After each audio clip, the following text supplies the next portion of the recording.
Hello, we're the Emotional 8, and we're so excited for everyone to see our film today. The leadership theory we're focusing on is the path-goal theory of leadership that suggests that leaders should better adjust their style to match employees' needs and task characteristics.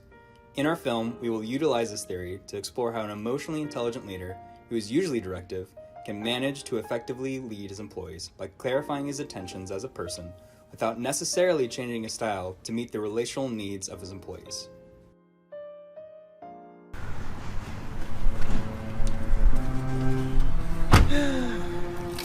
Here we go again. Here we go again.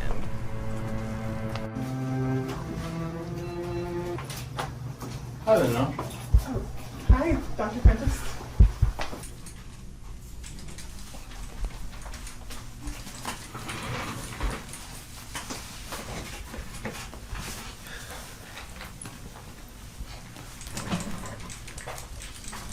Leonor, there are a few things I need you to take care of today. The bill John Johnson, $1,000 for root canal and crown, and call Rita to inform her that we need to reschedule her 2 weeks from today. I really hope I can get all this done today. He's going into so much detail. He must not believe I can do this on my own. Why doesn't he just replace me already? No one really gets me here anyway. Maybe I should just quit. Leonor, Oh wait, do you you're need me to talking repeat anything? listen. No, I'm all good. I'll get started right away. Alright, great. Hey ladies, has Leonor reached out for help with anything? Are there any issues going on with everyone I don't know about? I cannot think of anything. Whenever we ask her if she needs any assistance, she always says she's good. Yeah, there's no issues around here. We're like family, a well-oiled machine. You give the orders, we comply. Definitely. Alright, that's great. That's great. Ugh, they're probably laughing about me right now. How come nobody likes me here? My friends like me. My family likes me. Even the neighbor's dog Gerald likes me. Go and sit down. Hi, John. Hi. It's nice to see you again so soon. Yeah, you know, Oh, hi. Hi, baby John. Yeah, just go ahead and sit down and Baby watch the Janet. videos, okay? No June, Julia, Jane? or No, Laura today? everyone's at their mom's at the moment. I don't really have an appointment today, but I got charged. I got this bill. I'm not sure if it's correct. You want to take a look at it? Sure. Oh, it does seem like a lot, but that's not my expertise area, so let me grab the billing specialist for you. Okay. What seems to be the problem, John? Well, you see, I got this bill for $10,000 for a root canal, and I need to get the procedure done, but I'm a single father with 7 kids. Is there any way you could, like, reverse the root canal? Excuse me. I really need to talk to somebody. I've been waiting here for 12 minutes, and I have a very important meeting to get to. I have to deliver an earth-shattering pitch. This is my moneymaker, girl. I need to have my teeth dazzling white. I'm actually talking to a patient right now. Could you wait just a little bit longer and I'll get you... This is unacceptable. Hi, Karen. I do apologize for you waiting. Let me grab Dr. Prentice for you. Go ahead and have a seat, and I'll be right with you. I just really It's need okay, to... baby. I'm here. Hi, Karen. Hi, doctor. I'm ready to take care of that beautiful smile. You can go ahead and wait for me in the room number 3. Thank you. On that way. Hi. Sorry about the confusion. We'll send you a new bill with the $1,000, I believe. That's the correct amount. Oh, thank goodness. Yeah, Oh, don't my worry about it. I I was- believe it was just a typo that caused the confusion. Yeah, I was so worried because I would have to take all 7 kids to all of their mom's houses, and I just don't have that kind of time. Oh, sorry to hear that. Thank you, doctor. Thank you. Come on, John Jr. We're gonna go. Excuse me, Luna. Thank you. You know, if you don't mind, I'd like you to take you for lunch today. Oh no, he's definitely gonna fire me now. Why is he gonna take me out to lunch for it? He should just save his money. Well, at least I get severance pay. Leonor, I want you to know that you're an incredible, important member of our team, and the value added to the office cannot be overstated. Wow. want to make sure I'm doing everything I can to make you feel successful, and I haven't found on how to do that. And I've noticed you've been acting differently the last few months. So please help me out getting to the root of the problem and be honest with me. Here goes nothing. Well, I guess I have been feeling a little like I'm on the outside looking in lately. Like my job is pretty repetitive, like I do the same things every day, but I feel like you don't think that I can do my job well. So maybe that's why I've been feeling a little like maybe disconnected or lonely.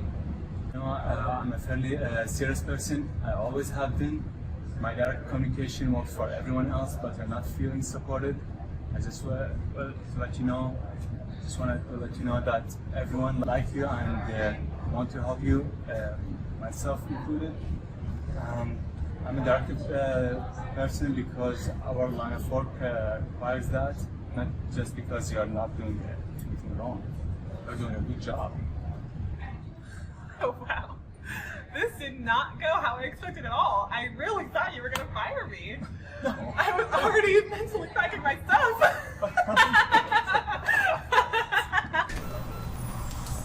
Good morning, everyone. Good morning, Dr. Prentice. Raynor, you've been doing a good job recently. Keep up the good work. Thank you. I'm so excited we're going out to lunch. Me too.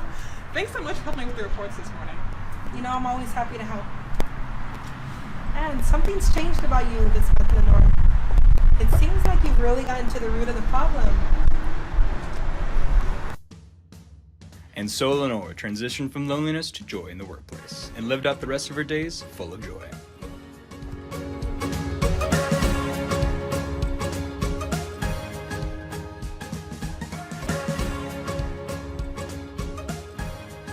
So Anat, stage is yours. Thank you, Hakan. So I guess I'll start with the first film, The Dentist. I was struck by the finance account employee, who's also the one who's depicted as very lonely. And I have to pick one specific situation that she had to encounter, which is when this young, I have to call him dude, this young guy comes in, he has a baby, he has 7 other kids, he has 7 wives, he has a $10,000 bill, and she has to handle him. And of course, right in the middle of her talking to him comes up this other customer who is very annoyed because she's been waiting for 12 minutes for her dental treatment. And I thought she was handling him very professionally and just saying, I'm sorry, I'm handling another customer. But she herself is feeling as if she's incompetent.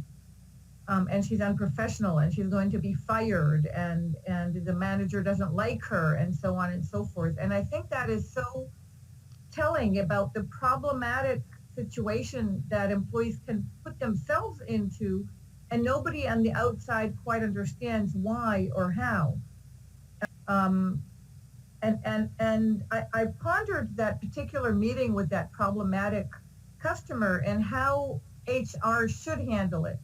Is this a routine situation? Are we really saying that annoying customers are a routine part of the job? I think that's how the movie depicted it, and I do believe that's how customer service agents construe their job. But and I think what I'm saying is that the manager in this situation did a wonderful job, and empathy is the only thing to convey to an employee like that. I could definitely see another manager being annoyed and upset at how could she make such a mistake between a bill of $1,000 and $10,000 and so on. And the in contrast is depicted very nicely, I thought, in this film. She expects that he's taking her out to lunch to fire her. I don't think most managers take you out to lunch when they want to fire you, but it was nice that that's how an employee construes it. And in the contrast to that, he says that she's actually a very good employee. That's an encouraging kind of view on management.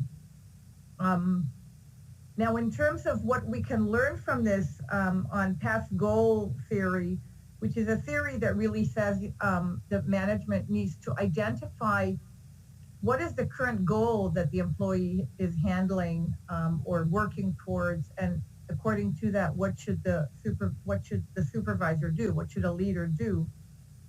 And I think an important message of this video is that emotional labor is one of the things that employees have to do. It's not the only thing. It's not the only task. It almost always will come along with other things, which is exactly what's so difficult about it. Because while she is handling one customer, she has to handle another customer. One customer is upset. The other customer is upset. She has no right to be upset because her job is to be nice and pleasant to all customers. This is exactly the challenge of emotional labor and exactly the challenge of managing emotional labor situations. So I congratulate the team for depicting this complexity. That the roles, what roles are clearly defined. She was a billing person, and all of a sudden she's forced into a situation of handling the front desk. And that's always a challenge in my experience in call centers. Usually you don't want to put somebody in that position if you're a manager. And usually then also what happens is you get escalation of the situation to the manager. So if you're like managing that situation, then you might expect that you're going to get a lot of escalated calls, disgruntled calls from your employee if you don't prepare them and set up their clear expectations of what the role. So I'd like to just take a moment and just frame the task at hand. First of all, I want to congratulate the filmmakers. As many of you know, Professor Anat said, I work with them just from a creative standpoint. These guys are working with almost no technical support. They are not filmmakers. They are in the business college. They come to these projects with so much creativity. Professor Nunziato creates an environment that turns all of these business students into incredible storytellers. And their use of humor, which is encouraged by the professor, I think is the key. And I have to tell you, I wish you could see their sessions. Visiting them in class, the reason I've done this for 9 years is these groups sit together. They are filled with laughter and joy. They honor each other's ideas. They give. They listen. They elevate each other's ideas. They elevate each other's roles. Everyone volunteers wholeheartedly. They are incredible. They do all this extra time outside of class together as a team to make these things happen, getting these locations. I mean, it's a huge task. Enjoyed about his work so from well. a pedagogical standpoint, what we are doing is we are reverse engineering the theories, because Anat would agree that our theories in papers and articles look so beautiful, so clean. These boxes and arrows, and yet we draw these pictures and test them in such dirty and juicy environments. We go out to the organizations, we get our data, we analyze data, and then we draw these models. So what we are doing in these projects is that we lend these theories back to our students and unpack them and get the juice out of it. And how do they translate into different settings, including emotional labor, and use some humor also, because humor is part of our lives. I mean, those who do not see humor in their lives should take a better look at their lives, because humor should be everywhere. And our students actually has done a brilliant job in it.